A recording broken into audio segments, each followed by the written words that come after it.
अस्सलाम वालेकुम। मेरी तरफ़ से आप सबको बहुत बहुत ईद मुबारक। और साथ ही साथ मैं उन लोगों का बहुत शुक्रगुज़ार हूँ जिन लोगों ने मेरे चैनल को सब्सक्राइब किया, वीडियोस को लाइक करते हैं और कमेंट्स भी करते हैं, और जो लोग अभी भी मेरी वीडियो को देख रहे हैं। आज की रियल हॉरर स्टोरी एक फ्रेंड ने सुनाई। उनका कहना था कि उनके चाचू कुर्बानी के बाद अपने दोस्त को गोश्त देना भूल गए, और जिस टाइम उन्हें याद आया वो रात का टाइम था। अब ये स्टोरी जो मैं आपको सुना रहा हूँ ये ख़ास बड़ी ईद से कनेक्टेड है, इसका एक ख़ास लिंक है इस स्टोरी के साथ। अब उन्होंने जब सोचा कि यार उसको नहीं दिया गोश्त, तो उन्होंने कहा चलो अभी निकल जाते हैं। अब रात के टाइम उन्होंने गोश्त लिया और अपने बाइक पे निकल पड़े। अब जब वो रास्ते में जा रहे हैं, रास्ते में उन्हें एक नदी नज़र आई है, और नदी के किनारे उन्होंने एक औरत को देखा जो नहा रही थी। अब ये एक ऐसा मंज़र था कि जिसने सोचने पे उन्हें मजबूर कर दे कि इस रात के पहर नदी के करीब औरत नहा रही है, उससे डर भी नहीं लग रहा, और आसपास जंगल है। खैर उन्होंने इस चीज़ को इग्नोर किया। उन्होंने सोचा कोई पागल वागल कोई औरत है, चलते हैं अपने रास्ते। वो चल दिए। थोड़ी देर बाद उन्हें महसूस हुआ कि उनके बाइक की बैक सीट पे कोई आके बैठा है। चलते बाइक पे उन्होंने ऐसे मुड़ के देखा तो कोई भी नहीं था। यहाँ से अब उनके जहन में हुआ कि शायद मेरा वहम होगा। थोड़ी देर के बाद उनकी किसी ने शर्ट को अपनी तरफ खींचा है पीछे से। अब वो जो वहम था ना, वो घबराहट में चेंज होना शुरू हो गया, खौफ में बदलना शुरू हो गया। अब वो समझ गए थे कि कोई चीज़ उनके साथ जो है ना शरारत कर रही है। फिर वो चलते गए, फिर उन्होंने इग्नोर किया। फिर थोड़ी देर बाद किसी ने उनका कान खींचा, फिर बाल खींचे, इवन के उन्हें थप्पड़ भी पड़े।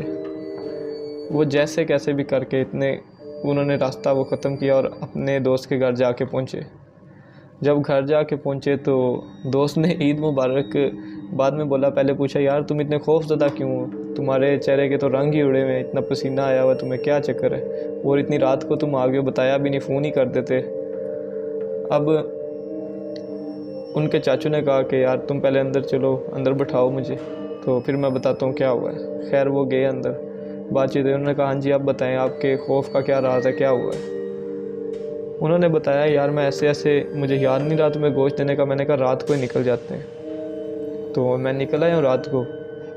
मैंने रास्ते में एक नदी देखी, नदी के करीब औरत नहा रही थी, उसे इग्नोर किया। मैंने कहा चलते हैं, कोई पागल वागल है, तो मैं अपने रास्ते चलता हूँ। तो मैं चल दिया, और फिर मेरे साथ ये एक्टिविटीज़ हुई हैं।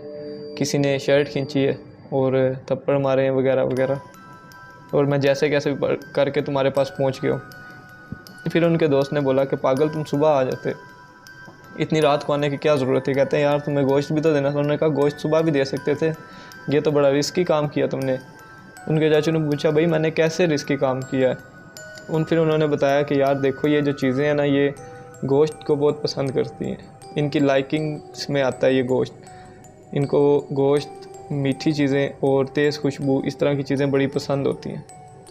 तो ये चीज़ तुम्हारे पीछे इसी वजह से है कि तुम्हारे पास गोश्त था, और तुम उस टाइम रात के टाइम उस सुनसान इलाके से गुज़रे हो, और वहीं से उस चीज़ ने तुम्हें तंग करने की कोशिश की। पहले उसने तुम्हें अपनी तरफ माइल करने की कोशिश की है नदी के करीब, उसके बाद फिर वो तुम्हारे साथ शरारतें करना शुरू हो गई है, और उसका मेन मिशन यही था कि तुम बाइक से गिर जाओ या कुछ हो जाए, फिर वो गोश्त खा ले मतलब।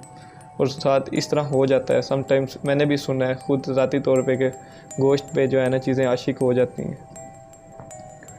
ये चीज़ें सुन के जो है ना उनके चाचू ने कहा भाई आइंदा से मेरी तौबा, मैं रात के टाइम कभी भी गोश्त लेके नहीं निकलूँगा। तो गाइस बड़ी ईद अभी भी चल रही है, आज सेकंड डे है। तो आपसे भी यही गुजारिश है कि रात के टाइम किसी भी दोस्त के साथ दोस्ती ना निभाएं, यानी गोश्त वगैरह रात के टाइम ना उसे देने जाएं, दिन के टाइम ही निकले, और सुनसान इलाकों से परहेज़ करें गोश्त लेके जाने से। आप किसी से भी पूछ लें, किसी भी बड़े आलिम से या किसी से भी जो जिन्नात के बारे में इल्म रखते हैं, उनसे पूछ लें। ये गोश्त उनकी बड़ी फेवरेट ग़िज़ा होती है जिन्नात की, उन्हें दूर से इसकी महक आ जाती है। तो इसलिए गाइस परहेज़ करें, अपना ख्याल रखें, और इसी तरह अपनी सपोर्ट जो है ना वो देते रहें। तो इंशाल्लाह नेक्स्ट किसी रियल स्टोरी के साथ हाज़िर होऊंगा। अभी के लिए अल्लाह हाफ़िज़।